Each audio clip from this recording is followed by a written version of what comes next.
deste tema. Nós, na sexta-feira, já estivemos aqui a fazer uma antevisão daquilo que seria, provavelmente, a abordagem a ser trazida hoje em função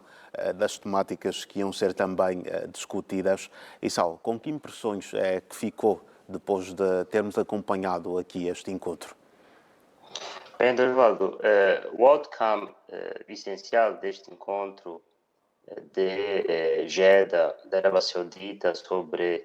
a Conferência de Paz para a Ucrânia, é um outcome de consolidação, né, dos 10 pontos da chamada Fórmula de Paz da Ucrânia, que tem como pontos essenciais a manutenção da sua integridade territorial, da sua soberania e também da retirada das tropas russas do seu território. E também é o outcome que diz que, como já desconfiávamos na semana passada, conta que a Federação Russa não participou deste encontro porque não foi convidada, o que faz questionar sobre se pretende dar o início a uma tratativa, a uma negociação para a paz com a Ucrânia, excluindo a Federação Russa ou até ignorando as suas próprias legitimações ou as suas justificações da sua operação militar especial. O governo da Federação Russa reagiu dizendo que o encontro que houve é um encontro que não teve em conta as suas preocupações, de que a grande parte do território ocupado pela Federação Russa deverá manter-se igual, e que, curiosamente, também disseram que a Ucrânia jamais entraria ou não entraria, não é, para a NATO, nem para a União Europeia. Agora, do ponto de vista da participação dos demais Estados, sobretudo dos BRICS, como os representantes da China, o presidente brasileiro e também, digamos assim, representantes da África do Sul e também da Índia, é como se pretendesse influenciar, não é, as posições desses Estados que têm se manifestado claramente não alinhados ou neutrais em começarem a aceitar as legitimações da Ucrânia.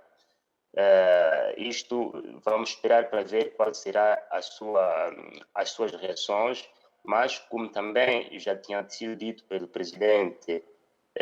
do México, não é, o que se espera é que nessas conversações também a Federação Russa possa participar. Ora, também dizer aqui que sem essa presença da Federação Russa destes encontros, e tendo feito este encontro com base no plano do governo ucraniano, o que ventilou cá para fora é que o governo ucraniano está a preparar uma futura conferência de paz para finais deste ano, e também aí não sabemos se nessa conferência de paz irão participar os mesmos convidados desta vez ou se haverá participação da Federação Russa. Mas, em todo caso, né, do ponto de vista valorativo deste encontro, é mais uma iniciativa importante do governo da Arábia Saudita, em colaboração com o governo ucraniano, para poderem tecer algumas linhas sobre qual poderá ser o futuro asset de negociação para a paz na Ucrânia. Sabendo aqui que, Durvaldo, não é? Essa questão, por exemplo, da manutenção da integridade territorial da Ucrânia, ela já consta de uma resolução aprovada das Nações Unidas em outubro de 2022. Daí que é como se estivéssemos perante a uma consolidação daquela resolução, não é? E também tentar fazer com que os países que não votaram a favor dela e que eventualmente participaram desta conferência de Jeddah possam mudar de ideia para fazer com que o governo ucraniano possa começar a consolidar a sua posição político-diplomática deste conflito e até para simbolizar uma espécie de isolamento diplomático da Rússia no seio dos seus principais parceiros. Mas neste preciso momento os resultados ainda são tênues, não se pode dizer que foi um sucesso bastante importante, mesmo se o governo ucraniano diz que esta reunião foi um golpe contra a Federação Russa. Mas, enfim, do ponto de vista geral, foi um ato importante. Esperemos que, a partir daí, se possa constituir, bloco a bloco, o futuro de negociações de paz entre russos e ucranianos. Unidas. Isso torna as coisas mais complicadas até certo ponto. Sim, Dorvaldo, mas antes de ir para essa nota, permita-me dizer que esta reunião de Jeddah não pode só ser lida do ponto de vista da resolução do conflito em si, embora possa ser o fim último, um fim último lá no final da meta, dos 100 quilômetros ou dos 100 metros sprint. Ela também pode ser lida do ponto de vista da legitimação dos princípios da Ucrânia, princípios esses que depois poderão ser levados à mesa de negociação com a Rússia depois do sprint. Ou seja, pode ser lida aqui como uma espécie de preparação do sprint da parte da Ucrânia para depois poder competir com os princípios da Rússia numa mesa de negociações. E também pode ser lida do ponto de vista da tentativa de aproximação dos aliados ou dos parceiros importantes que a Rússia tem neste conflito, que são parceiros do Sul Global, países do Sul Global, do chamado Grande Sul Global, que até agora têm tido posições reticentes em apoiarem as reivindicações da Ucrânia ou de terem posições condenatórias à operação militar especial da Federação Russa. É nisso que se pode colocar aqui a presença dos países dos BRICS e de outros países que, mesmo não sendo partes dos BRICS, são parte do Sul Global. Enfim, pode ser lida sobre vários ângulos e não limitar-se apenas à resolução do conflito, embora seja este o fim último. E, aliás, até mesmo nas técnicas de negociação, muitas vezes é importante que as partes concordem com os princípios. E esses princípios podem ser concordados, quer com a contraparte diretamente implicada